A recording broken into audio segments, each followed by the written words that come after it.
So way back when I was just a little kid, my mom and dad decided to split up. From what I understand now, they were always arguing and just couldn't get their lifestyles to mesh. It sounds like they were pretty different from each other and it just wasn't working out. They both agreed it was for the best to go their separate ways, rather than keep fighting and making everyone miserable.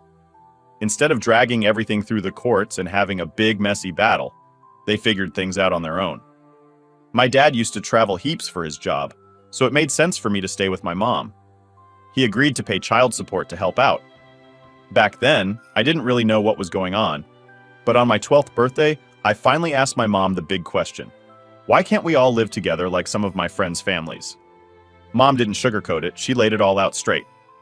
Not gonna lie, it was a pretty tough pill to swallow at the time. It hurt knowing that my family wouldn't be like some others. But here I am now, 15 years old, and I've kinda accepted how things are. That was until something new happened. My mom met someone.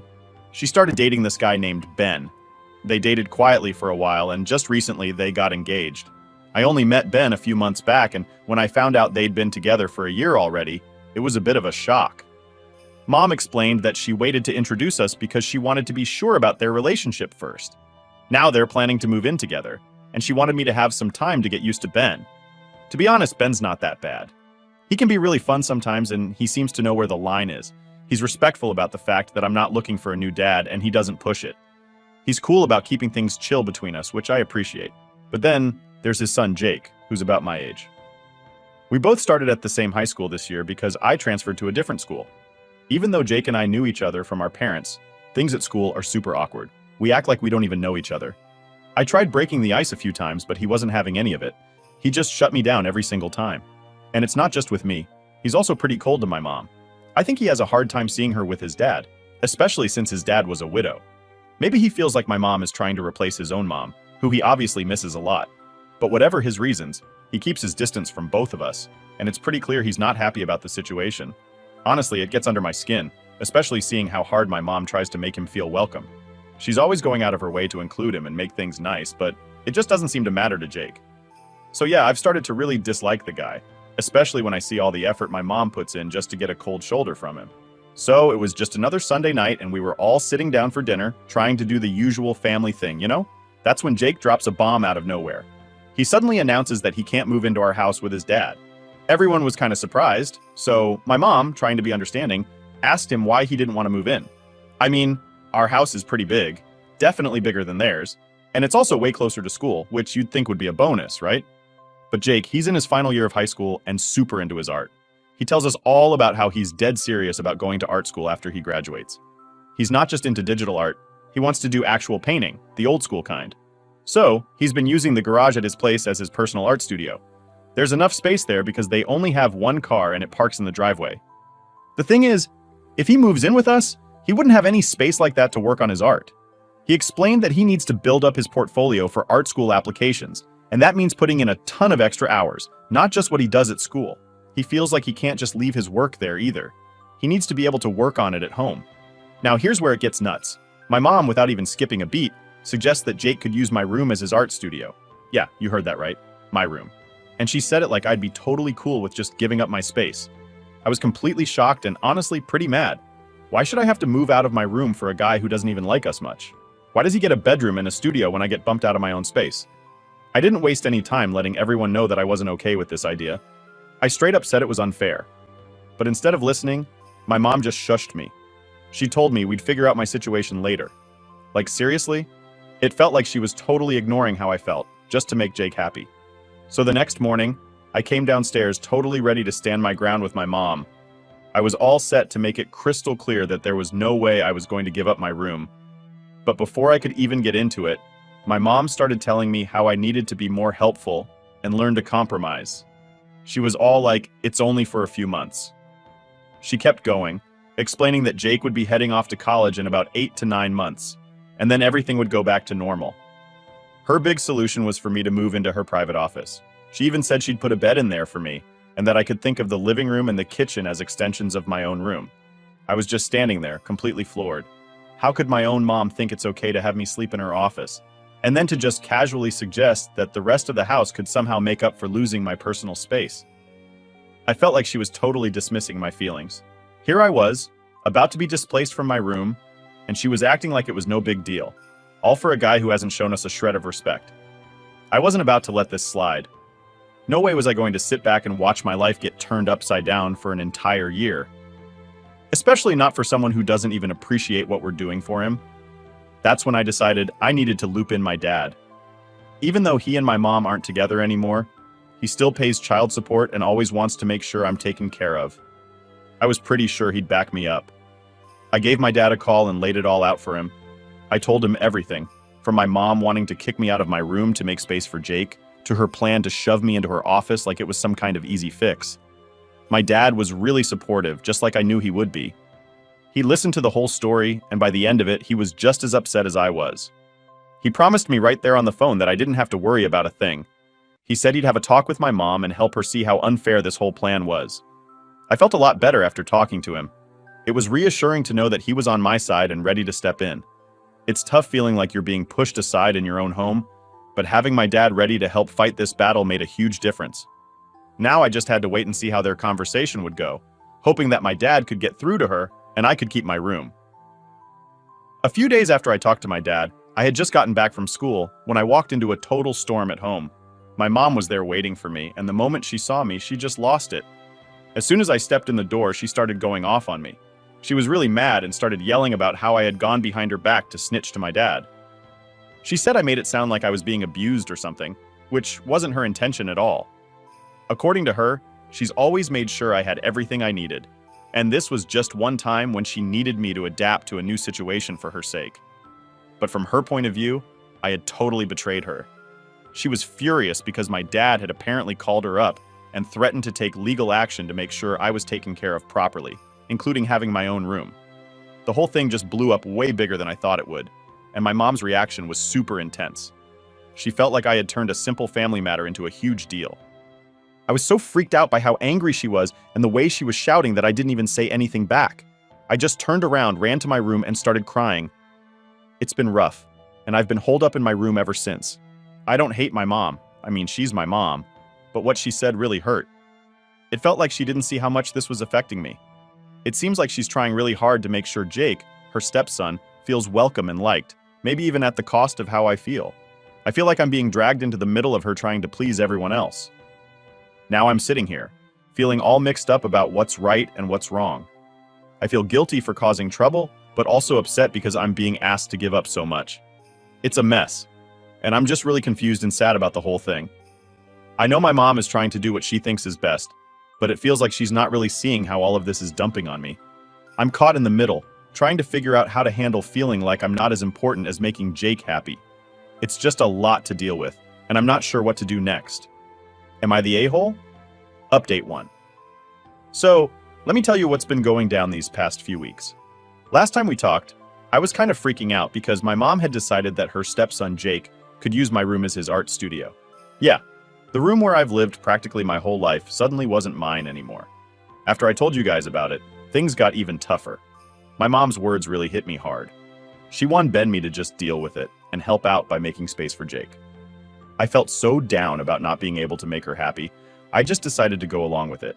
I thought maybe if I showed her I could handle it, things might get better, but honestly, it's been really rough. So here's the setup now. I've been moved out of my room and into my mom's office. That's where I keep my clothes now, like it's some kind of makeshift wardrobe. The kitchen table has become my new study spot, and I sleep on the sofa in the living room. It's not exactly the comfiest bed, and I miss having my own space big time. The whole house feels different, and not in a good way. I absolutely hate living like this. And to top it off, Jake, who totally acts like he owns the place, isn't making things any easier.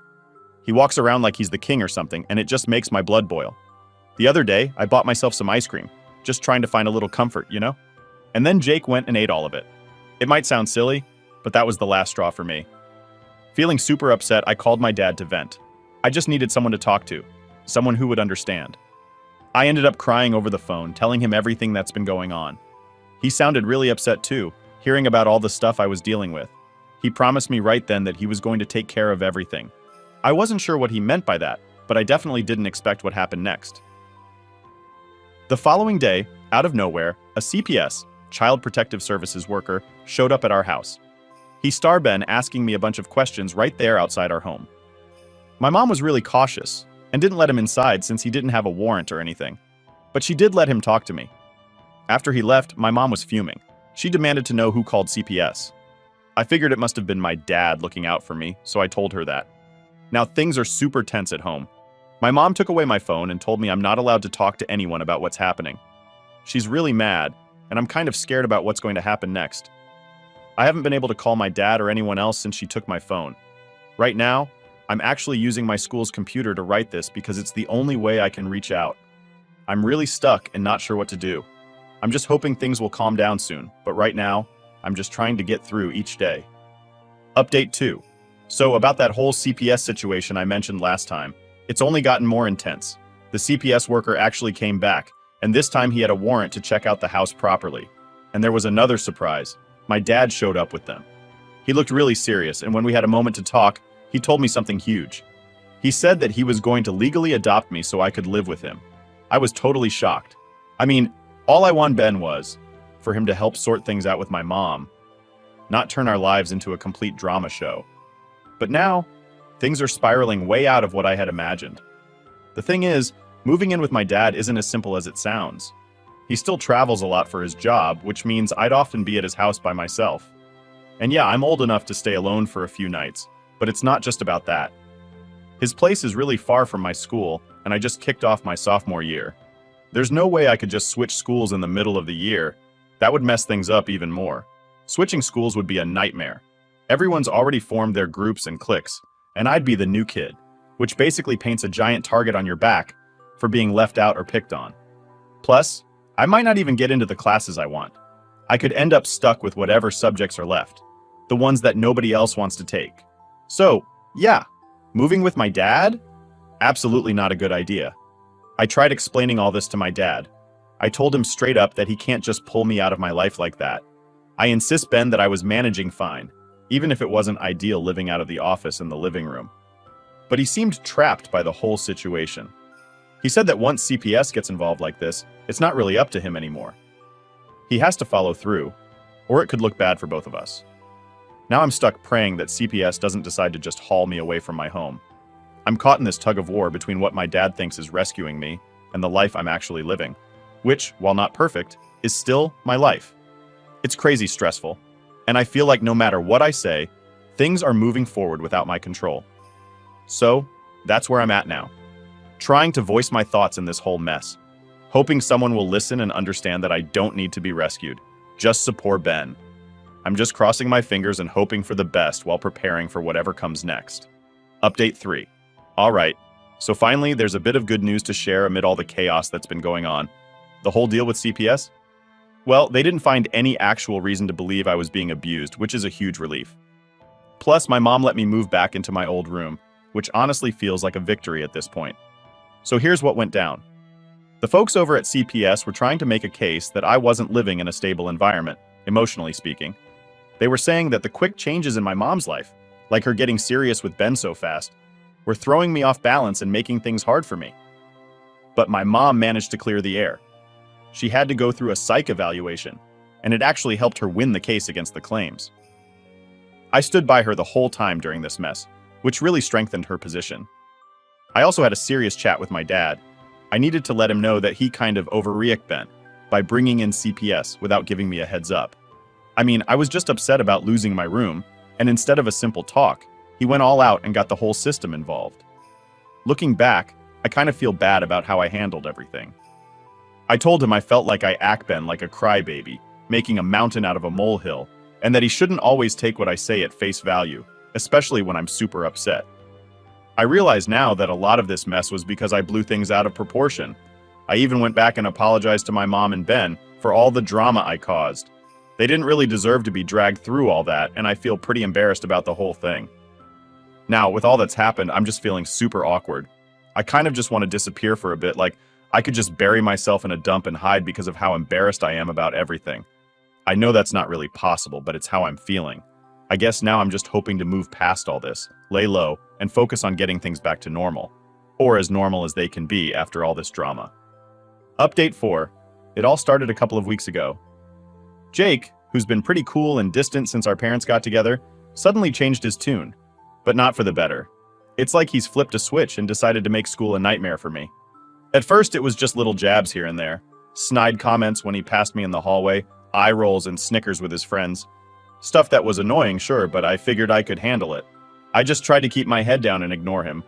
But then, it escalated and it got personal. He began targeting me with insults, calling me names, and not just any names, but ones that really got under my skin. He'd wait for me to walk past and then say something loud enough for others to hear, but just quiet enough to make it hard for me to respond without seeming like I was overreacting. It was clever, in a really annoying way.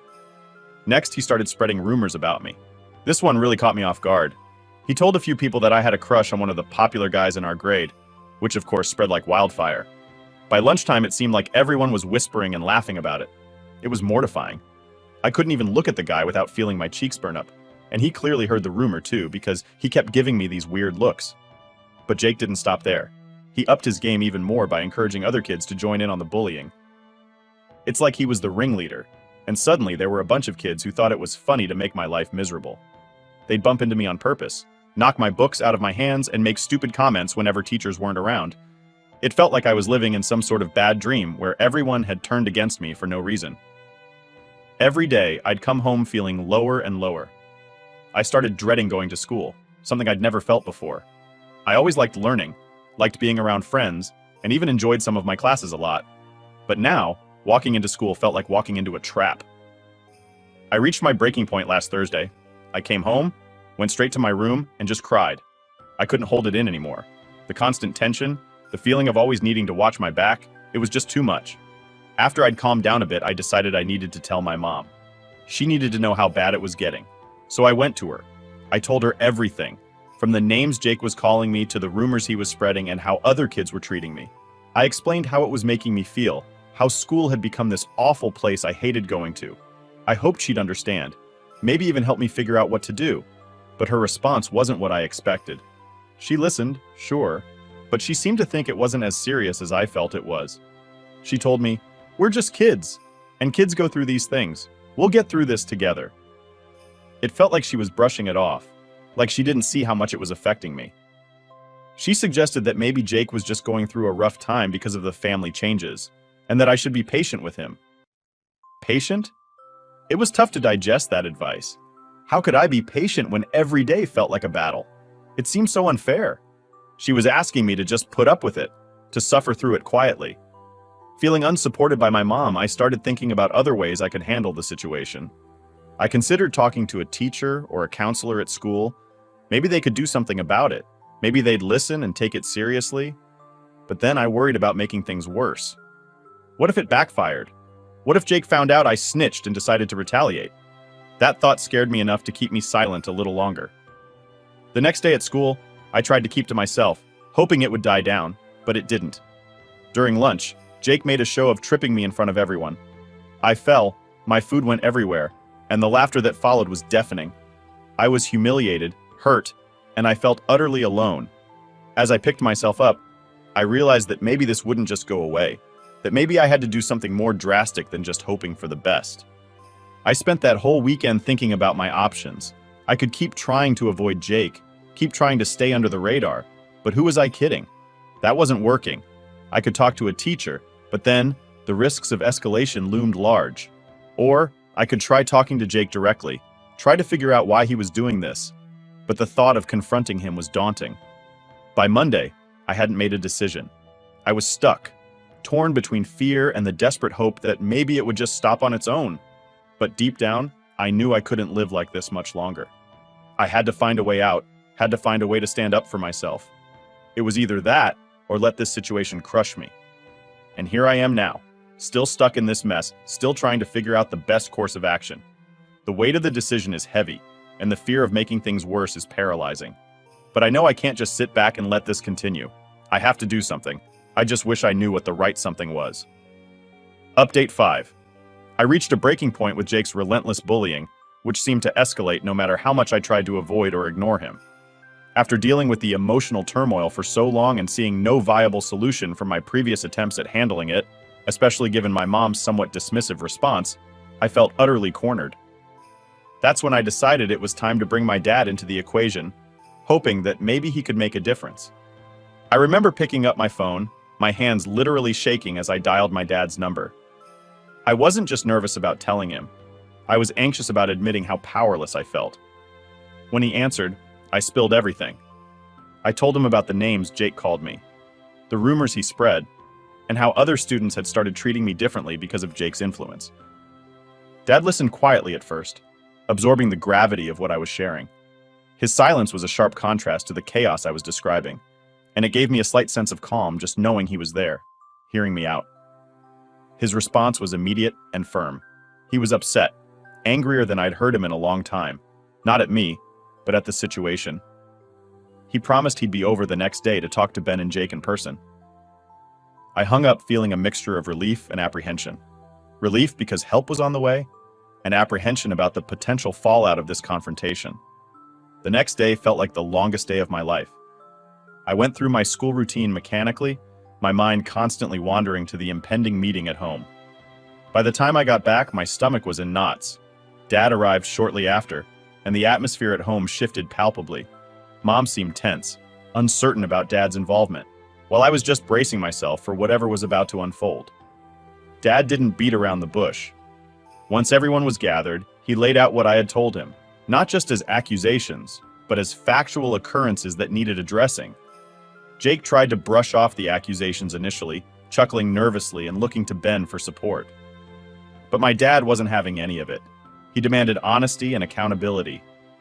I watched, a mix of awe and fear churning inside me as I stood there by his side, bolstered by his presence but scared of the potential backlash. When confronted directly and unable to find an ally in his dad, Jake's demeanor slowly changed. He dropped the act and admitted to some of the things he had done.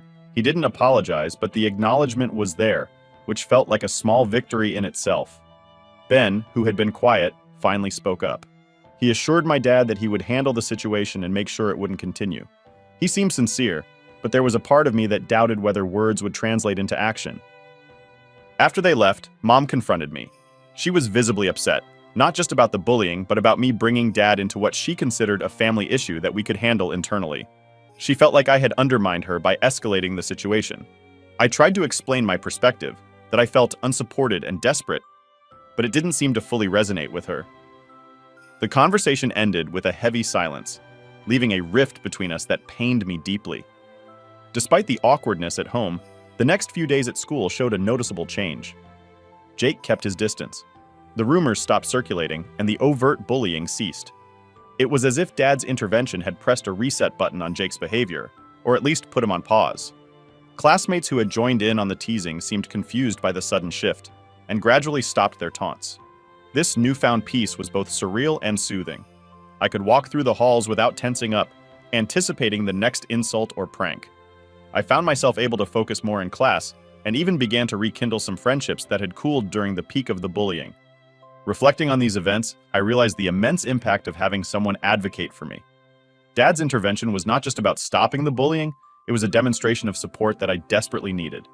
It taught me the importance of standing up for oneself, but also the critical role of having allies who will stand up with you. Despite the improvement, there's still a part of me that remains on guard, wary that the current calm might be temporary. I'm slowly rebuilding my confidence, trying to regain a sense of normalcy after months of stress. I'm also working on mending the strained relationship with my mom. It's not easy, as emotions have been high and both of our actions have created misunderstandings that need careful navigating. As I continue to navigate these complex family dynamics, I hold on to the hope that this resolution marks a turning point, not just in my relationship with Jake, but also within our blended family structure. The road ahead might still have its bumps, but with my dad's support and a newfound resilience within myself, I feel better equipped to face whatever comes next. It's been a wild ride, and while I'm wary of what the future might hold, I'm also cautiously optimistic. Here's to hoping for more peaceful days and a smoother journey ahead, where I can focus on being a student and a teenager, rather than constantly defending myself against unwarranted attacks. Thanks for sticking with me through this, and here's to stronger, more positive updates in the future. Last update. Firstly, let's talk about the immediate aftermath of my dad's intervention. The bullying ceased almost overnight. Jake stopped all forms of harassment, and the rumors that once echoed through the school hallways vanished. This sudden peace was surreal. After months of dread and anxiety, walking through school felt unusually serene. The absence of whispers, laughs, and pointed fingers was a relief that I soaked in every day. It was as if I had been holding my breath for months and I could finally breathe again. However, the cessation of bullying didn't immediately dissolve the tension between Jake and me or the awkwardness at home. There was an unspoken truce between us, a mutual agreement to exist in the same spaces without conflict. But it was fragile. At school, Jake and I navigated our interactions with careful indifference, acknowledging each other's presence only when absolutely necessary, and keeping our communications minimal and neutral. At home, the dynamics were slowly shifting. My mom, initially upset about involving my dad, began to see the positive changes in my demeanor. As weeks turned into months, she initiated a conversation that I had been silently hoping for.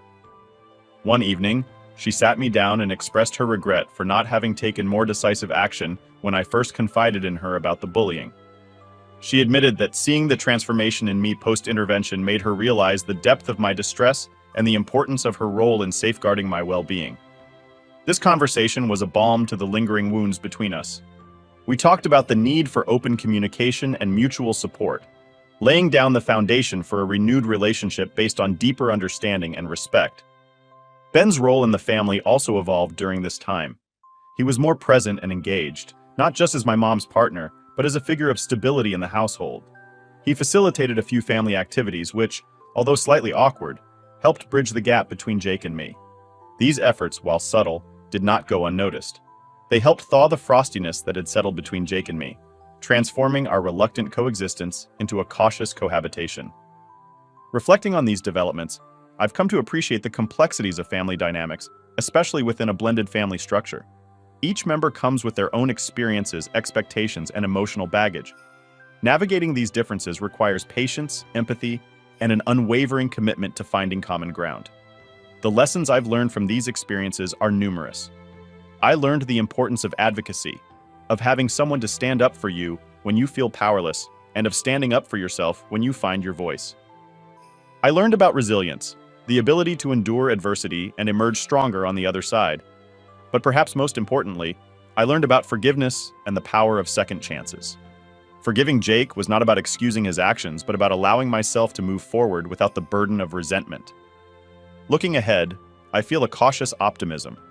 I am aware that the peace we've achieved is delicate and requires ongoing effort to maintain. I am also conscious of the fact that there might be new challenges as we continue to navigate our shared lives. However, I am more equipped now to face these challenges, bolstered by the support of my family and the personal strength I have developed. As I close this chapter, I want to extend my gratitude to everyone who has been a part of this journey, my family, friends, and even those of you reading this who have offered words of support. Sharing this experience has been cathartic, and your responses have been a source of comfort and encouragement. Here's to the future, to the lessons that await, and to the hope that the worst of the storms are behind us. Let's move forward with the understanding that while the road may not always be smooth, it is traversable with the right support and the right attitude. Thank you for being part of my story, and here's to writing new, more positive chapters together.